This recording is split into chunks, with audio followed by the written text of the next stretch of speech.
1935, Washington, D.C. A room full of economists and government officials sitting around a table. The Great Depression was in its sixth year.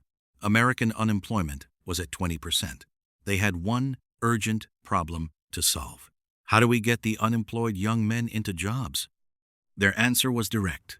Push the older ones out. But you can't just tell people to leave. You have to dress it up, give it a reason that sounds dignified. So they invented a word. It's the word you picture every time you open your 401 Kek app. It's the promise Wall Street whispers back to you when they pull their fee from your account. It's the illusion your grandfather spent his life never quite reaching, but somehow you still believe you will. The word is retirement. Here's something else from that meeting. Life expectancy in America that year, 61. The age they set for retirement, 65. The math, from day one, was built on a single assumption. Most people would die before they ever collected. This isn't a conspiracy theory. It's written down in their own memos. 90 years later, life expectancy is 78. Medical costs went up 40-fold. But the word is still here.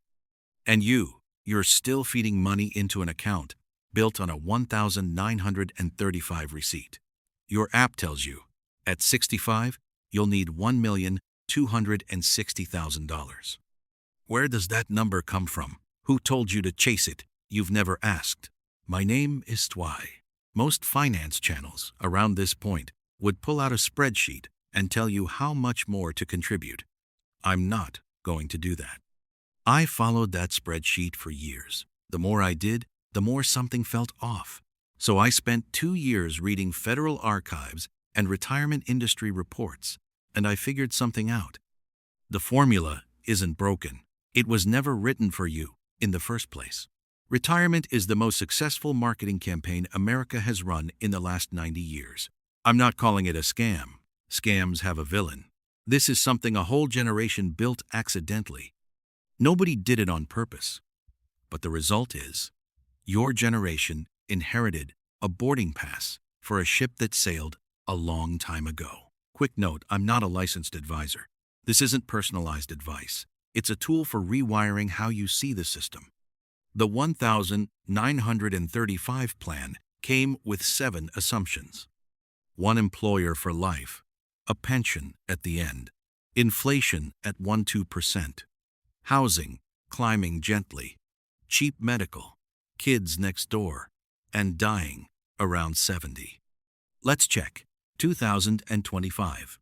Lifetime employer, average tenure 4.1 years. Pension in 1980. 60% of workers had one.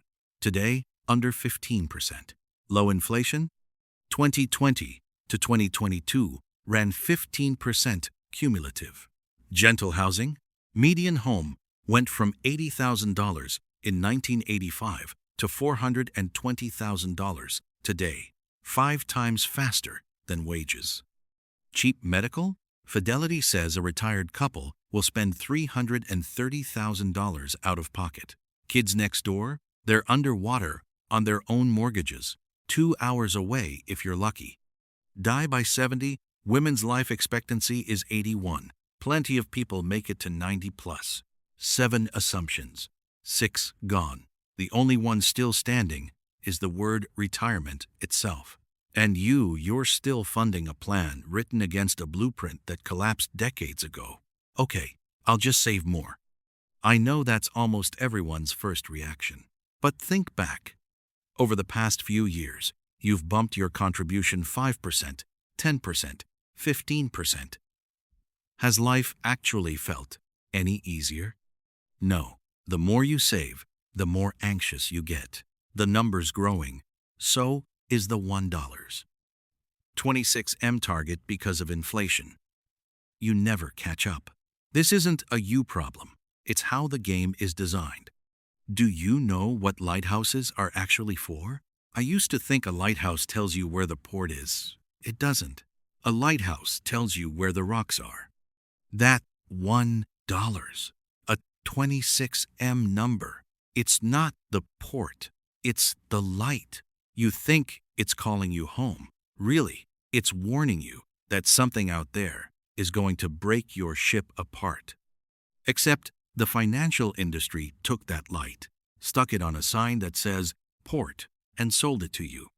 There are 330,000 licensed financial advisors in the U.S. Their business model has one thing in common. They make money off you feeling like it's never enough. The day you say, "I have enough," that entire industry is out of work. Vanguard ran the math themselves. A 1% management fee, compounded over 30 years, eats 28% of your final balance. That's their own report. You're not their customer. You're their product. Let's run the numbers. You're 35. You do what the experts say. $1,000 a month into the 401 capped 7% annual returns. 30 years later, $1.22 million. Almost at the lighthouse. Except $1.22 million in 2055 rolled back at 3%. Inflation is worth $503,000 in today's money. Inflation has quietly printed away 58% of your purchasing power. Now subtract $330,000 for medical. Add nursing care. Genworth says the median private nursing home runs $108,000 a year. Last 5 years, in one, another $540,000. You think you're saving for retirement. You're actually prepaying the bill, the nursing home, the pharma company, the estate lawyer, and the IRS will come collect from you in your last few years. Let me tell you about two guys. Derek A., 28 years old, lands at Meta, $180,000 a year, puts 15% into his 401k like clockwork.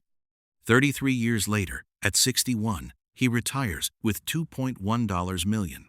He did everything right, except one thing for 33 years. He never moved cities, never changed his circle, never learned a single skill outside his job.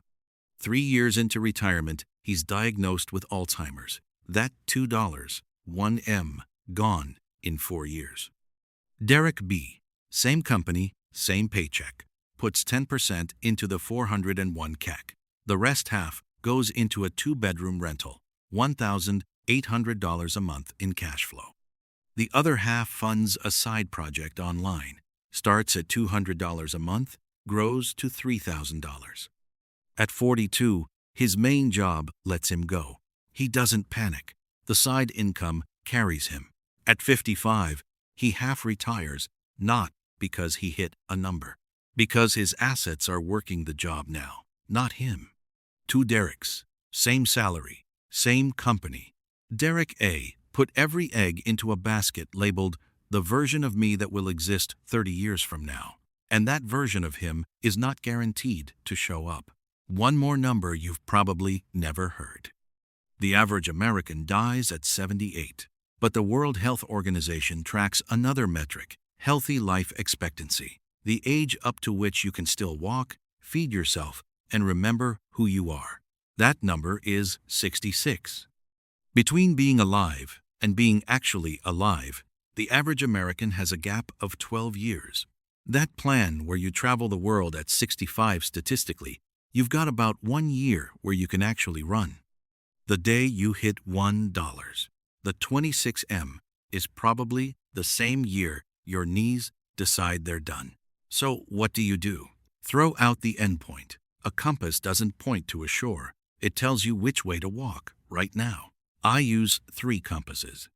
Cash flow. Stop chasing save up to X. Start chasing monthly passive income greater than monthly essential expenses. Could be $3,000. Could be $8,000. It doesn't wait for 65. You start at 30.